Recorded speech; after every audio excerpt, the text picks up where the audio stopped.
Parte 2. A menina que estilhaça o vidro reluzente. Day. O mundo está enevoado. Lembro-me de armas e vozes altas, de um respingo de água gelada na minha cabeça. Às vezes reconheço o som de uma chave virando numa fechadura ou o cheiro metálico de sangue. Máscaras de gás olham para mim. Alguém não parou de gritar. Uma sirene da ambulância, de som pungente, não para de soar.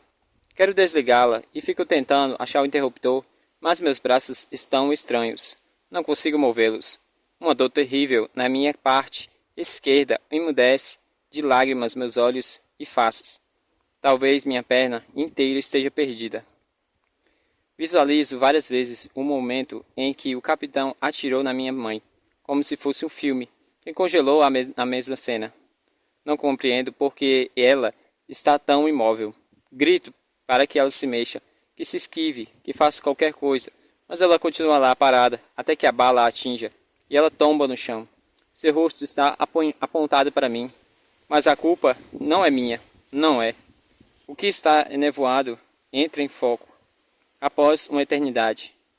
Quanto tempo se passou? 4 ou 5 dias? Um mês? Talvez. Não tenho certeza. Quando finalmente abro os olhos, vejo que estou numa cela pequena e sem janelas, com 4 paredes de aço. Soldados estão de pé nos dois lados de uma porta pequena, semelhante à de um cofre forte. Faço uma careta de dor. Minha língua está rachada e completamente seca. Lágrimas se secam na minha pele. Uma coisa que dá a sensação de algemas de metal prende nas minhas mãos com força, no espaldar de uma cadeira. Levo um instante para me dar conta de que estou sentado. Meu cabelo cai no rosto em tiras pegajosas. Sangue mancha minha jaqueta. Um medo súbito toma conta de mim. Meu boné. Estou totalmente exposto. Então sinto dor na minha perna esquerda. E é a pior que já tive. Pior do que a primeira vez em que me cortaram naquele joelho. Começo a suar frio e vejo estrelas cintilando nos cantos dos meus olhos. Nesse instante, eu daria qualquer coisa por um analgésico ou gelo, para extinguir o ardor da minha coxa machucada, ou até mesmo mais uma bala para acabar de vez com a minha infelicidade. Tess, preciso de você. Onde você está? Quando ouso olhar para minha perna, porém, vejo que está envolta numa atadura apertada e encharcada de sangue. Um dos soldados repara que estou me mexendo. Ele comprime a mão contra a orelha e diz: Ele acordou, senhora.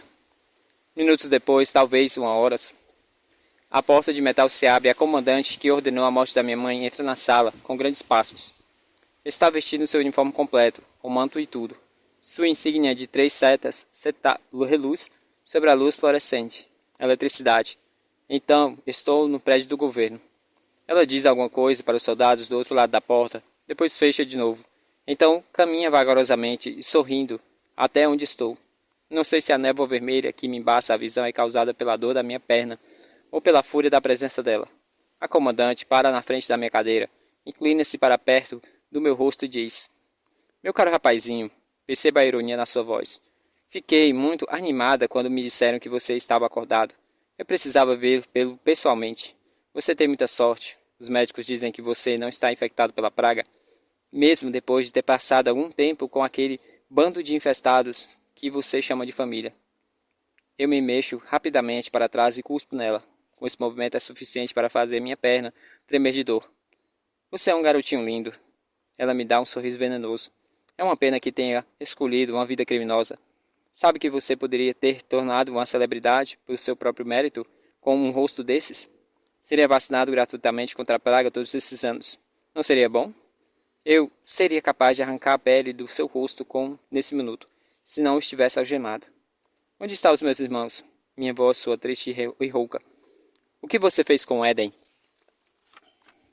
A comandante apenas sorri de novo e estala os dedos para os soldados atrás dela. Acredite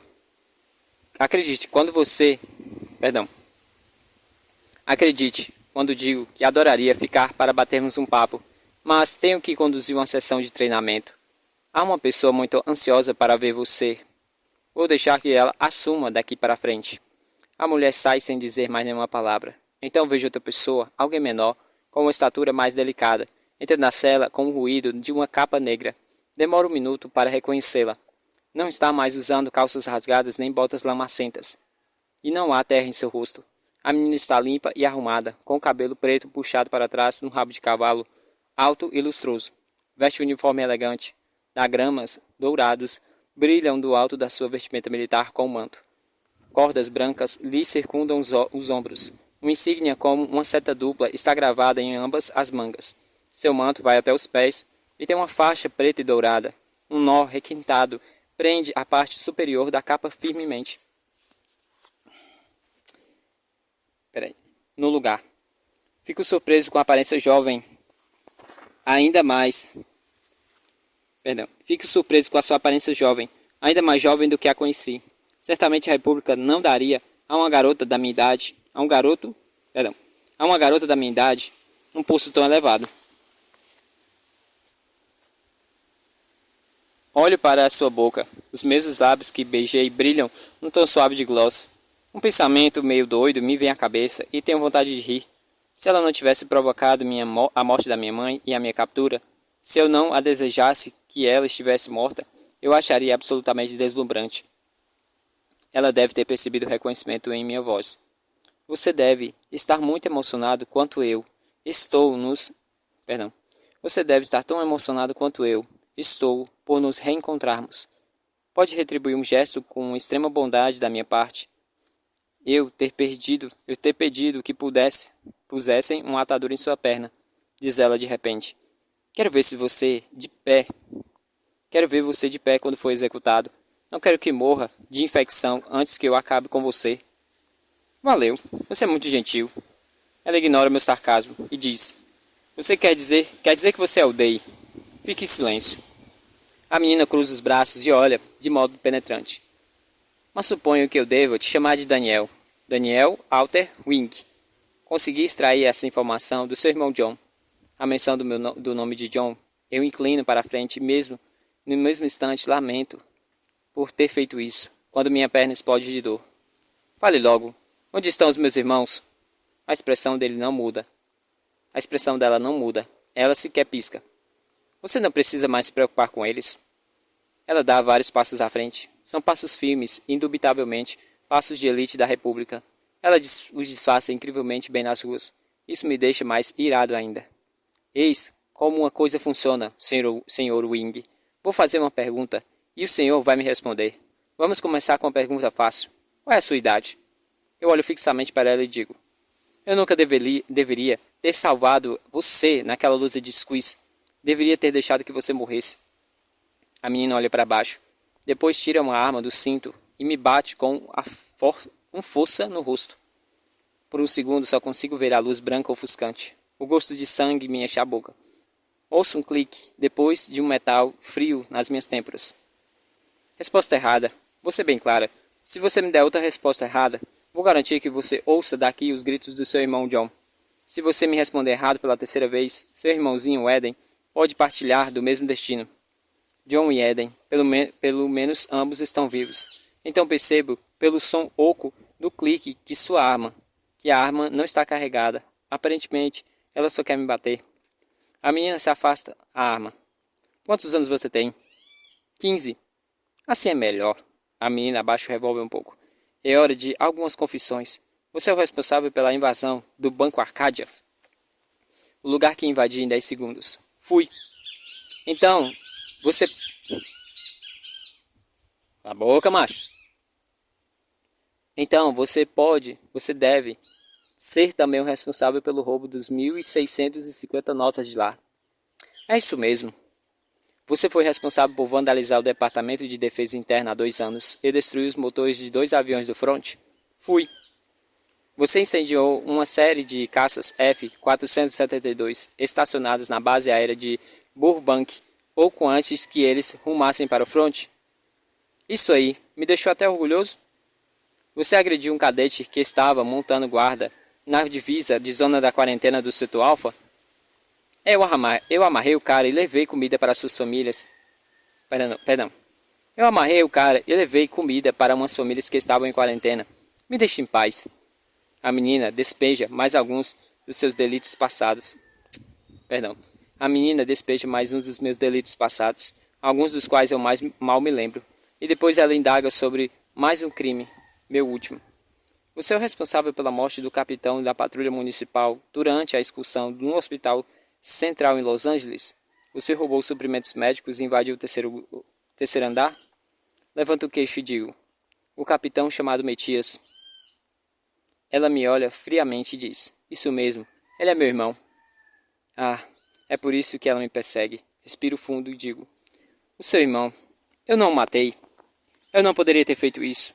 Ao contrário de vocês, idiotas que adoram disparar um gatilho, eu não mato pessoas. A menina não responde.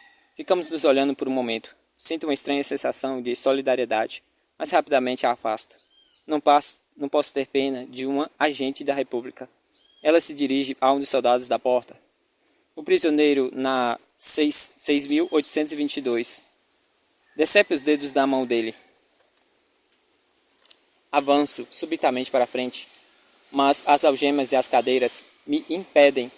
Minha perna explode de dor. Estou habituado a alguém que tenha tanto poder sobre mim. Não estou habituado a alguém que tenha tanto poder sobre mim. E grito: sim, eu fui o responsável pela invasão. Mas estou sendo sincero quando digo que não o matei.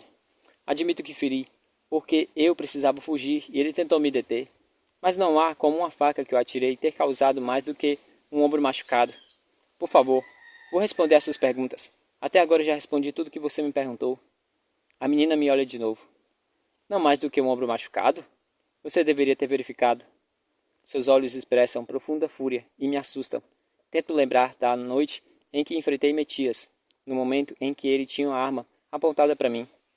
E eu, minha faca, apontada para ele. Eu atirei a faca e atingi o ombro dele. Tenho certeza. Tenho mesmo? Após um instante, ela manda o soldado não fazer nada. De acordo com os bancos de dados da República, continua ela, Daniel Alton Wing morreu há 5 anos, de varíola, num dos nossos campos de trabalho. Dou um risinho de desdém ao ouvir isso. Campos de trabalho, é? Me engano que eu gosto. E o eleitor é eleito legalmente, em todos os mandatos também. Essa menina acredita de verdade nessa bosta que inventaram? Ou está querendo me sacanear? Uma antiga lembrança vem à tona. Uma agulha injetada num dos meus olhos. Uma marca de metal frio e uma luz acima da minha cabeça. Mas desaparece rapidamente. Daniel está morto, respondo. Eu o deixei para trás há muito tempo. Acho que isso foi que você começou... Perdão. Acho que isso foi quando você começou sua farra criminosa nas ruas, há 5 anos. Parece que você se habituou a se dar bem com seus delitos. Começou a baixar a guarda, não foi? Você já trabalhou para alguém? Alguém já trabalhou para você? Você já foi afiliado aos patriotas? Sacuda a cabeça. Uma pergunta apavorante me vem à cabeça. Uma pergunta que tenho muito medo de fazer. O que ela fez com Tess? Não. Eles tentaram me recrutar, mas prefiro agir sozinho. Como você escapou dos campos de batalha? Como você acabou aterrorizando Los Angeles, quando devia estar trabalhando para a República? Então é isso que a República pensa de crianças que não façam na prova? O que te interessa? Estou aqui agora. Dessa vez, consigo irritar a menina. Ela chuta minha cadeira para trás, mas até não poder mais avançar mais. Depois bate minha cabeça na parede. Estrelas embaçam minha visão. Vou te dizer por que interessa, ela diz, sibilando com raiva. Interessa porque se você não tivesse fugido, meu irmão estaria vivo agora. E quero me certificar de que nenhum delinquente safado nas ruas e enviado para os campos de trabalho fuja do sistema. Para que esse cenário jamais se repita. Rio na cara dela. A dor na minha perna alimenta minha raiva. Ah, é só com isso que você está preocupada? Com um bando de crianças que se submeteram à prova e conseguiram escapar da morte? É, suponho que crianças de 10 anos sejam um grupo bem perigoso, não é? Eu afirmo que você está com os fatos distorcidos. Eu não matei o seu irmão, mas você matou minha mãe. Foi você quem colocou aquela arma na cabeça dela. A expressão da menina se endurece, mas subjacente a ela, percebo alguma coisa vacilar. Por um momento, Ela parece a garota que conheci nas ruas. Ela se inclina para mim, tão perto que seus lábios tocam minha orelha. Eu sinto o seu respirar na minha pele. Um calafrio percorre minha coluna vertebral. Ela baixa a voz num sussurro que eu posso ouvir. Lamento por sua mãe. Minha comandante tinha me prometido que não machucaria nenhum civil, mas ela não cumpriu a palavra. Sua voz estremece. Ela parece estar se desculpando, como se isso adiantasse. Eu queria ter impedido Thomas. Você e eu somos amigos, não se iluda. Perdão. Somos inimigos, não se iluda. Mas eu não queria que aquilo acontecesse. Ela então se apruma e começa a ir embora. Isso é tudo por enquanto. Espere. Com um grande esforço, engulo meu engulo meu orgulho e pigarreio. A pergunta que eu temia fazer me escapa antes que eu possa me deter. Ela está viva? O que você fez com ela? A menina me olha de relance. A expressão no seu rosto me diz que ela sabe exatamente a quem me refiro. Tess. Ela está viva? Eu me preparo para o pior. Em vez disso, a menina apenas sacode a cabeça e diz: Não sei. Ela não me interessa. Ela faz um aceno com a cabeça para um dos soldados e ordena: Não lhe dê água até o fim do dia, e o transfira para uma cela no fim do corredor. Talvez amanhã de manhã ele esteja menos temperamental. É esquisito ver o soldado prestar continência a alguém tão jovem.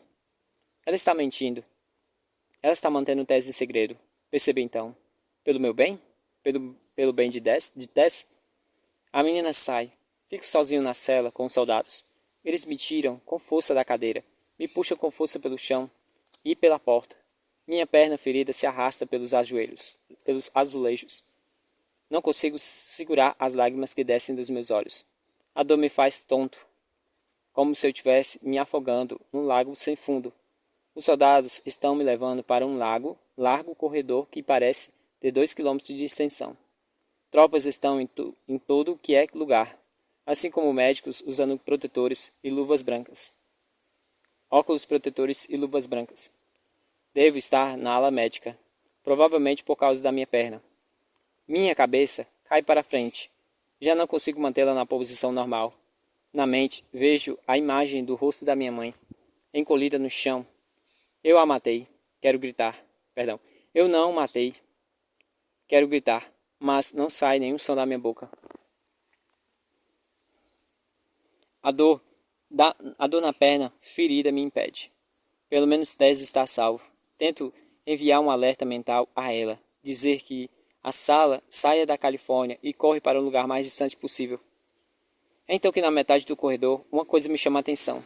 Um pequeno número vermelho. Um 0 escrito da mesma forma como os que vi debaixo da varanda da minha casa e nas margens do lago do nosso setor.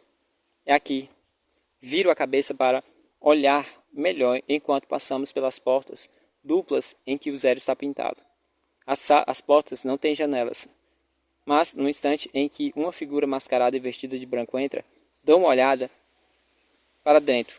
Não vejo mais que névoas, mas consigo perceber uma coisa lá dentro de um saco, em cima de uma maca, um corpo. O corpo está marcado com um X vermelho. Então as portas deslizam e se fecham, e nós continuamos a andar. Uma série de imagens começam a passar pela minha cabeça. Os números vermelhos. A marca X com 3 linhas na porta da minha casa, da minha família. As ambulâncias militares que levaram Eden. Os olhos de Eden, grandes e sangrentos. Querem alguma coisa do meu irmãozinho. Alguma coisa que deve ter a ver com a doença dele. Visualizo de novo o X de 3 linhas. E se não for acidentalmente que Eden pegou a praga? E se não for por causa de outras pessoas tenham se infectado? June. Nessa noite, eu me obrigo a usar um vestido para participar de um baile não planejado com Thomas me segurando o braço. Esse baile de gala está sendo realizado para celebrar a captura de um mais perigoso delinquente e para nos compensar por ter conseguido fazer com que ele seja julgado. Os soldados se esforçam para agradar, até mantêm as portas abertas para mim quando chegamos. Outros me prestam continência. Grupos de oficiais que conversam sorriem para mim quando passo. Meu nome é citado em quase todas as conversas quando escuto sem querer. Essa é Paris. Ela parece muito jovem. Só tem 15 anos, meu amigo. O próprio leitor está impressionado. Algumas pessoas denotam mais inveja do que outras. Na verdade, não foi nada demais. Para ser sincero, é a comandante Jamielson que merece o reconhecimento. Ela não passa de uma criança. Entretanto, independente do tom de voz, sou eu que estou sendo Berlinda. Perdão. Sou eu que estou na Berlinda. Tento me orgulhar disso. Chego a dizer a Thomas, enquanto percorro o magnífico salão de baile, com suas intermináveis mesas de banquete e candelabros, que Prenderdei preencheu o vácuo que a morte de Metias deixou na minha vida.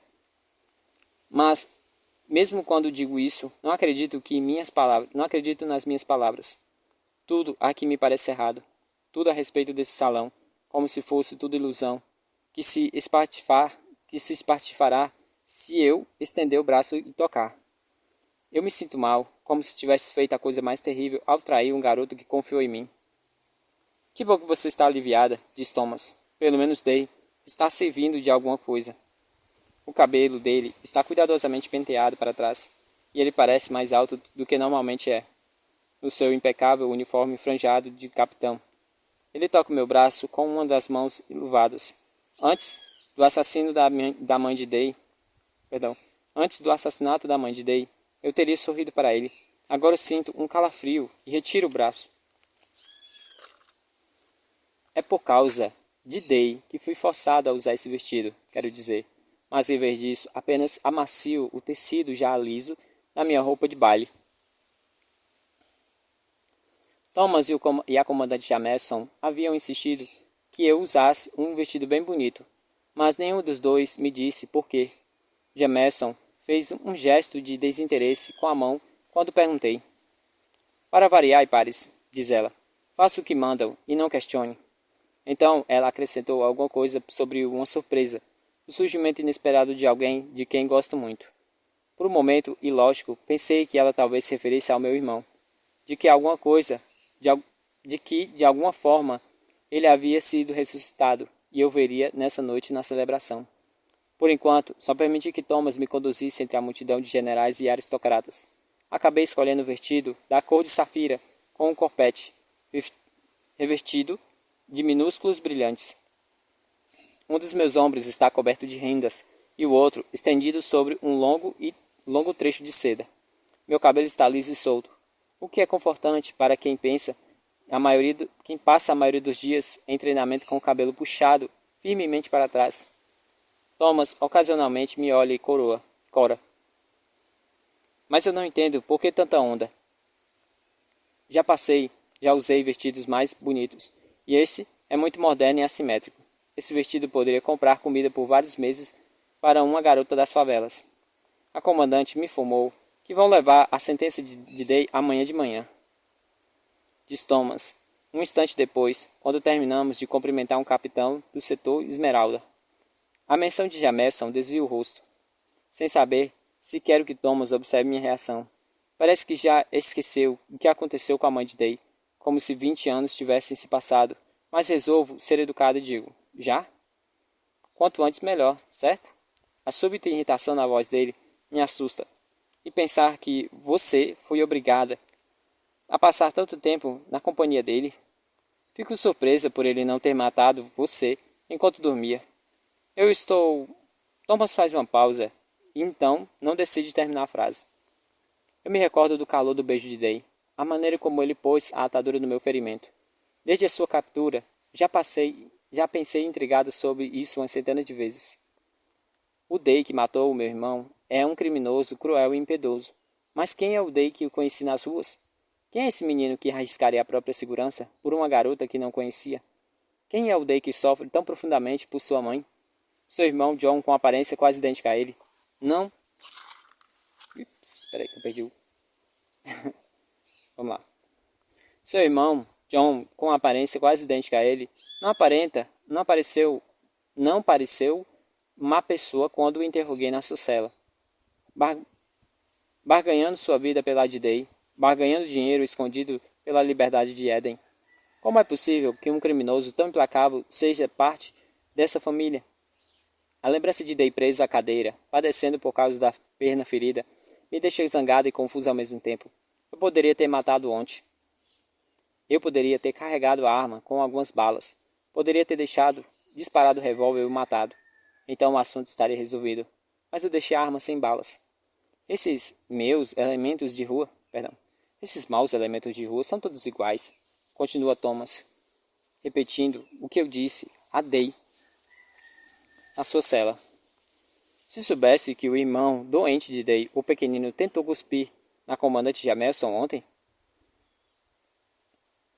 você soube que o irmão doente de Day, o pequenininho, tentou cuspir na comandante Jamelson ontem? Ele queria infectá-la ela com a praga.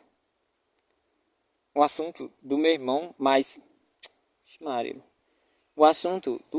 novo de Day ainda não foi investigado por mim. Eu digo, pausando para olhar para Thomas. Me diga uma coisa. O que exatamente a República está querendo com esse menino? Por que o levaram para o laboratório do hospital? Thomas baixa a voz. Não posso dizer. Grande parte da história é confidencial. Mas eu sei que vários generais do fronte vieram vê-lo. Franz a testa e pergunto. Vieram só para vê-lo? Bem, muitos deles estão aqui na reunião, mas fizeram de questões de ir ao laboratório. Por que o Front estaria interessado no irmãozinho de Day? Thomas dá de ombros. Se for alguma coisa que a gente precise saber, os generais vão nos contar. Momentos depois, somos interceptados por um grandalhão com uma cicatriz que vai do queixo à orelha. É Xian. Ele dá um enorme sorriso ao nos ver e põe a mão no meu ombro. Agente Paris, essa é a sua noite. Você é uma estrela. Vou lhe dizer, minha cara, todo mundo nos escalões superiores está comentando sobre o seu desempenho prodigioso, especialmente sua comandante. Ela parece uma mamãe coruja. Parabéns por sua promoção a agente e pela ótima recompensa. 200.000 notas devem dar para comprar uma dúzia de vestidos elegantes. Consigo inclinar a cabeça educadamente e dizer, o senhor é muito gentil. Xian sorri, distorcendo sua cicatriz, e bate palmas com as mãos enluvadas. Seu uniforme tem insígnias e medalhas suficientes para afundá-lo no oceano. Surpreendentemente, uma das insígnias é roxa e dourada, o que quer dizer que Xian já foi herói de guerra, embora eu ache difícil acreditar que ele tenha arriscado a vida para salvar seus companheiros. Também quer dizer que ele sofreu uma perda de um membro. Suas mãos estão intactas, então ele deve ter uma prótese na perna. Um ângulo sutil em que ele está inclinado me diz que ele favorece a perna esquerda. Siga-me, agente Paris. E o senhor também, capitão. Instrui Xian. Há uma pessoa que quer conhecê-la. Deve ser a pessoa que a comandante Jamelson mencionou. Thomas me dirige um sorriso dissimulado. Xian me conduz pelo corredor do banquete e pelo salão de baile, em direção a uma espessa cortina azul acinzentada que isola grande parte da sala. Mastros com bandeiras da República são posicionados em ambos os lados da cortina. E quando nos aproximamos, vejo que a cortina também tem um pálido desenho da bandeira. Xian abre a cortina para nós e fecha depois que ele entra no recinto. Há 12 poltronas de veludo dispostas em círculos. Cada um está sentado um oficial de uniforme completamente negro e ombros adornados de reluzentes drógonas douradas, bebericando as delicadas taças. Reconheço alguns deles. São generais do fronte, os mesmos que Thomas mencionou antes. Um deles me vê e se aproxima, com um jovem oficial atrás. Quando ele sai do círculo, o resto do grupo se levanta e faz uma reverência em sua direção. O oficial mais velho é alto, com o cabelo grisalho nas têmporas e um queixo finadamente moldado, como se por um cinzel. Sua pele parece cansada e abatida. Ele usa um monóculo com aros dourados sobre o olho direito. Xian está ereto, e quando Thomas solta meu braço, vejo que ele faz a mesma coisa. O homem acena com a mão, então todos ficam em posição de descanso. Só agora eu reconheço afinal. Ele é diferente em pessoa do que em seus retratos ou nos telões da cidade, onde a cor de sua pele é mais saudável e não tem rugas. Eu também reconheço alguns dos guarda-costas espalhados entre os oficiais. Esse senhor é o primeiro eleitor. Você deve ser agente Paris. Seus lábios sorriem quando ele vê minha expressão atônita, mas seu sorriso não é nada caloroso. Ele agarra minha mão e aperta firmemente e diz: esses cavalheiros me contam coisas excelentes sobre você. Dizem que é um prodígio e importante, e mais importante, que pôs um dos meus mais procurados criminosos atrás das grades. Por isso, achei apropriado que eu, pessoalmente, a cumprimentasse. Se tivesse mais jovens patriotas como você, com mentes tão brilhantes quanto a sua, teríamos vencido a guerra contra as colônias há muito tempo. Concorda? Ele faz uma pausa para olhar para os outros e todos murmuram em aprovação. Eu lhe dou parabéns, minha cara. Inclino a cabeça e digo: é uma grande honra conhecê-lo, senhor. É um prazer, eleitor. Faz o que posso por nosso país. Fico surpresa com a serenidade da minha voz. O eleitor faz o gesto para um jovem oficial ao seu lado e diz: esse é o meu filho, Aden. É o Enden. Hoje ele faz 20 anos, por isso eu quis trazê-lo comigo a esta encantadora celebração. Eu me viro para Enden. Ele se parece muito com o pai. É alto 1,90 m. Tem a aparência refinada e o cabelo preto e encaracolado. Como Day, ele tem sangue asiático. Mas, diferentemente de Day, seus olhos são verdes e sua expressão insegura. Usa luvas de combate Condor, com revestimentos bem trabalhados. Ele é canhoto. Abotoaduras de couro nas mangas do paletó negro do smoke militar. Tem o brasão do Colorado gravado, o que significa que ele nasceu lá. Está de colete escarlate, com fileiras duplas de botões. Ele usa seu posto de aeronáutica em primeiro lugar, ao contrário do pai. Aiden sorri com a minha reverência desmoronada e faz uma reverência e pega minha mão. Em seguida aperta minha mão como fez com o eleitor. Ele o leva aos lábios e o beija o dorso. Fico constrangida porque meu coração está a 1000 por hora. Agente Pares, diz ele, fixando os olhos em mim por um momento. É um prazer, respondo insegura quanto ao que dizer. Meu filho vai concorrer ao cargo de eleitor no fim da primavera. O eleitor sorri para Enden e se curva. Animador, você não acha? Então, eu desejo a ele muita sorte na eleição, embora eu esteja certa de que ele não vai precisar dela. O eleitor dá um sorrisinho e diz: obrigada, minha cara. Nossa conversa chegou ao fim. Por favor, agente Pares, divista-se essa noite. Espero que tenhamos a oportunidade de nos rever. Ele se vira e vai embora. Aiden segue e o eleitor diz: dispensados. Xian nos leva para fora da área cortinada e de volta ao salão de baile e respiro fundo. 1 hora. Setor Rubi. 21 graus Celsius em ambiente fechado. Depois que termina a celebração, Thomas me acompanha de volta ao meu apartamento sem dizer nada. Ele permanece um instante do lado de fora da minha porta. Eu sou a primeira a quebrar o silêncio. Obrigado, foi divertido. Thomas concorda com a cabeça e diz: nunca vi antes a comandante Jamerson tão orgulhosa de um de seus soldados. Você é mesmo uma menina de ouro da República. Em seguida, ele fica em silêncio de novo. Está triste e de alguma forma eu me sinto responsável. Você está bem? Pergunto. Hein? Eu estou bem, sim, estou ótimo. Thomas passa uma das mãos no cabelo liso. Um pouco de gel na luva dele. Eu não sabia que o filho do eleitor estaria lá. Vejo uma emoção misteriosa nos olhos deles. Raiva? Ciúmes? Isso anuvia o seu semblante e lhe dá uma expressão feia. Deixo para lá. Conhecemos o próprio leitor. Dá para acreditar? Acho que foi a noite vitoriosa. Ainda bem que você e a comandante Javelson me convenceram a usar um vestido bonito. Thomas me examina. Ele não parece contente. June, tenho um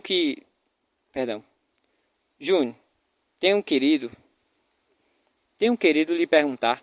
Ele hesita. Você estava com Day no setor Lake. Ele te beijou? Faça uma pausa. Meu microfone.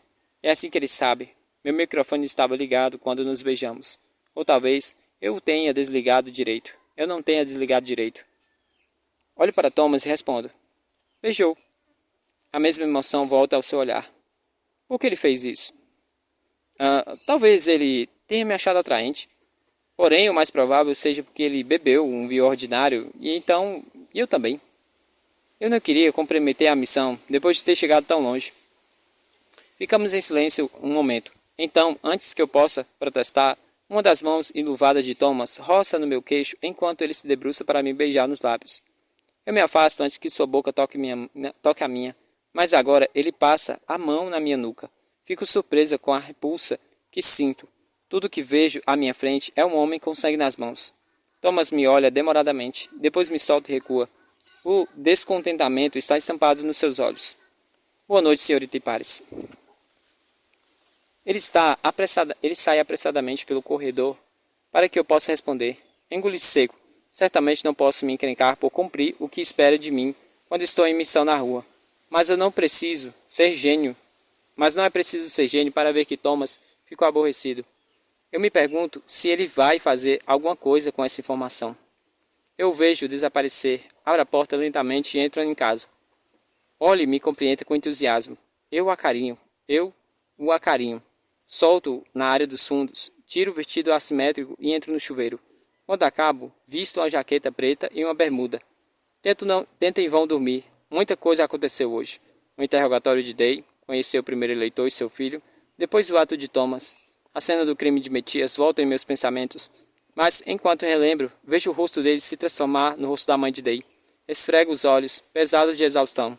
Minha cabeça gira com tantas informações, tentando processar todas elas e me confundir às vezes. Tento imaginar meus pensamentos como blocos de dados organizados em caixinhas arrumadas, todas claramente etiquetadas. Contudo, o padrão não faz sentido esta noite e estou cansada para raciocinar logicamente. O apartamento está vazio e esquisito. Quase sinto falta nas ruas de Lake. Meus olhos vagueiam por uma pequena cômoda debaixo da minha mesa de trabalho, cheia das 200.000 notas que recebi por capturar Day. Sei que devia pôr o dinheiro no lugar mais seguro, porém não consigo tocar nele. Depois de um tempo, saio da casa, encho o copo de água e vou até o meu computador. Já que não vou dormir, posso muito bem continuar a pesquisar os antecedentes de Day e as provas contra ele. Passo o dedo no monitor, bebo um gole de água, depois entro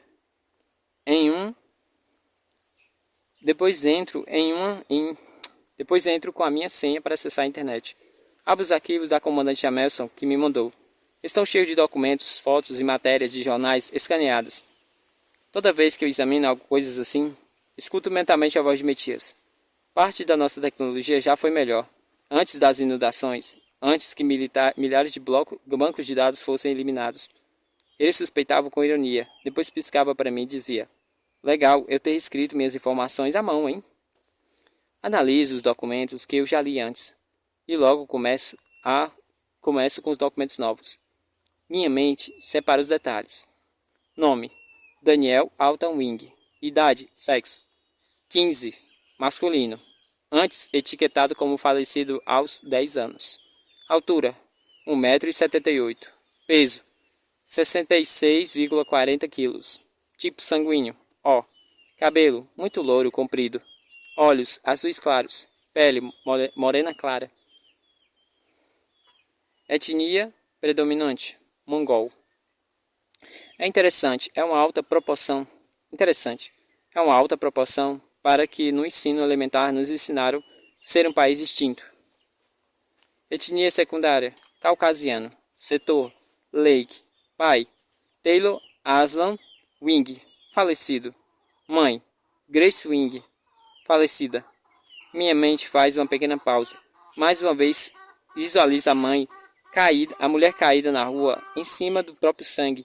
Mais rapidamente me livro da imagem. Irmãos: John Suren Wing, 19 anos, sexo masculino. Eden Batar Wing, 9 anos, sexo masculino. Segue-se páginas e páginas de documentos detalhados dos delitos de Day. Tento examiná-los o mais rapidamente que posso, mas não posso evitar de me deter no último. Casos